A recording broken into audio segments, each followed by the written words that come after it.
Singing competitions, from reality TV shows to neighborhood contests, you won't have to look far to find one. But it's not every day in Southeast Asia that you hear of a competition for aspiring opera singers. It's a bit unusual. It is very, yeah. Here to tell us about the first search in ASEAN for outstanding opera singers are two of the competition's judges, Nancy Yun and Alan Bennett. Welcome to the show this morning. Good morning. So Nancy, let's start with you. Can you tell us where this idea came from in the first place?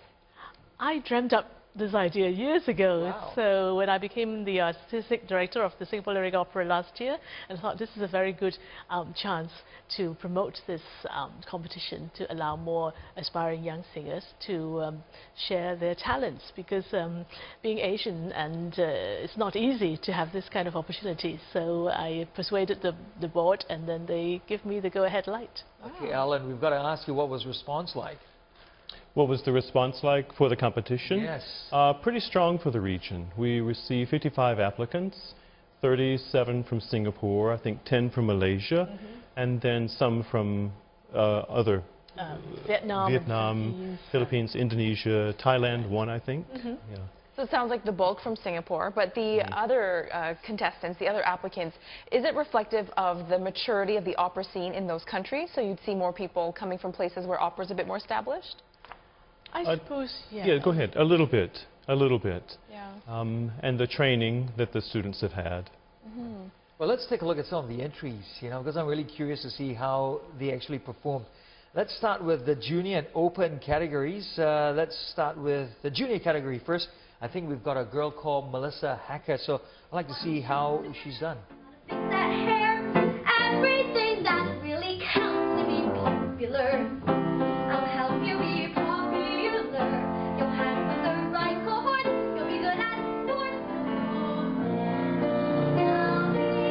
And this is Angela Wangsajaja.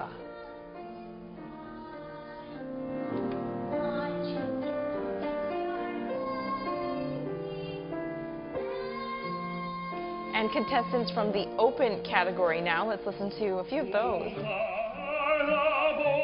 This is Hong Eung Leong from Singapore.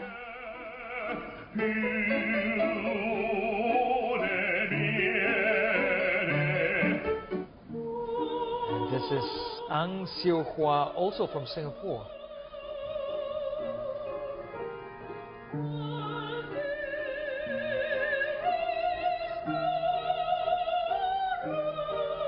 I must say, it's got a nice mix of ages, and all of them sing so well. Especially that first girl, Melissa. She was so impressive. Can you tell us a bit about the format of this competition? How does it work? What are the categories? We have 3 categories, and we encourage the young professionals. So we have the age group between 18 and 35, and they have to sing in each round 2 operatic arias in the original language and original key. And the prize money is $10,000. And then we also have the the open category for anybody above the age of 16. So they can sing any operatic arias in any key in any languages, which gives them a bit more freedom. And then, of course, the junior categories from the age of 7 until the age of 15. And as you can see, in some of the competitors, they are very energetic and very impressive indeed. They're very impressive. But Alan, you were saying earlier, it's not just the singing as well. There's so many other aspects to the part of the singing. There's also the acting, you said. There's also, maybe there's a bit of sword fighting or Stagecraft. Stagecraft as well. But in an audition like this, for the different categories, we're looking for different sorts of criteria. For the professional, we're looking for people who have serious professional potential. Either they're young and they're developing, or they've demonstrated that and can demonstrate that.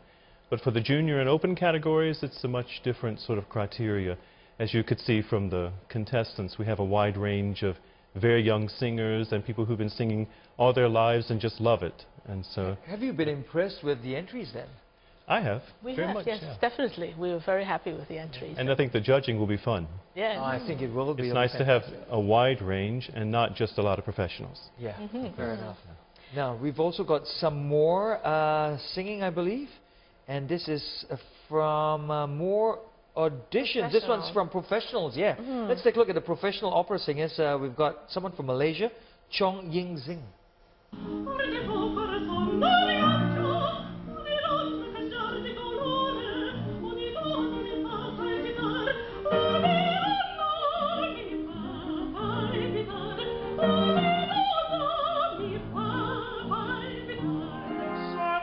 is Silaban Farel from Indonesia.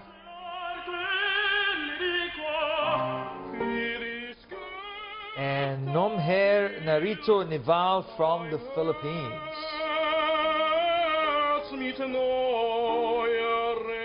Wow, I'm getting shivers listening I'm curious, to that. well, It's amazing. one of them has got that whole Pol Pot's vibe to him as well, don't you think?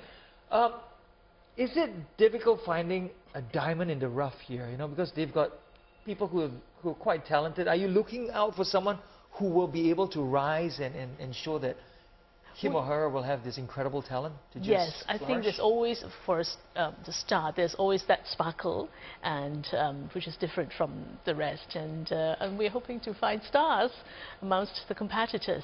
Most of them who have reached the semi-final, they already have reached a very good stage of their development. And now we look forward to seeing them live in front of us. And because so far we have the contestants sending tapes and links to us via video links, etc. So it may be different when they are nervous and when they see people in action in live. So you never know. So Alan, what are the differences in judging criteria between the different categories, even among professionals? Are there things that you really will look out for to determine a winner? Yes, they have to have the potential. First of all, the voice. It's always the voice first for the professionals. And then you look for other aspects. Do they, the roles they present in the audition, can they realistically do these? Other things, musical expression, basic training. Is this a way of getting people excited about opera? Because everyone wants to go into rock and roll or rock or pop music. Yeah. Yeah, exactly. So this is another way of saying, look, there's another way of singing, and it can be very entertaining and very enlightening too. Definitely, because it is an art form that's been around for hundreds of years, and it's an international medium of communication, whatever nationality you are, and Western classical music is being enjoyed and being celebrated everywhere. So we want to highlight that in Singapore. The hard thing is, you're not singing in English. You have to sing in the common operatic language would be Italian. Is that correct? So is it harder for people to get into that, Alan? Well, you have to have some background. You have to study the language quite a bit, actually. The more you study, of course, the better you'll perform it. But that's part of the training of any voice student, would be to go through the study of the major singing languages. So for people who have no experience in opera whatsoever, what do you hope that they will take away from this competition? If they hear about it, if they see these singers, is it, I guess, interest, newfound interest in this art? Yes, I want them to be attracted to the sound, to the melody, and to the excitement of the arias and the background to the story and the passion behind it. And as Alan said, the most important part is the voice, is the sound, and whether you can communicate to the hearts of the audience. I think that's what we're looking for. Well, what benefits can the art form of Western opera bring to this area in ASEAN or Southeast Asia? I think it is important to have this art form because in any big celebration, they would have a Western orchestra and then a choir and solo singing, and it's celebrated everywhere in all the countries. So I think it's good to have this platform to celebrate young artists or young artists of any ages to sing in this medium, so that people are not scared and they come and enjoy it. Well, hopefully we get a Dim Kiri Te Kanawa in the making sometime soon. Fantastic. Indeed. Thank you very much for coming in. Thank Thank you. you. And we'd like to thank Nancy Kuhn and as well as Alan Bennett for coming in and talking to us. Well, if you're an opera fan or a new fan of any of the contestants that you've seen, tweet us, Lance CNA or Teresa Tang CNA, and use the hashtag FirstLookAsia.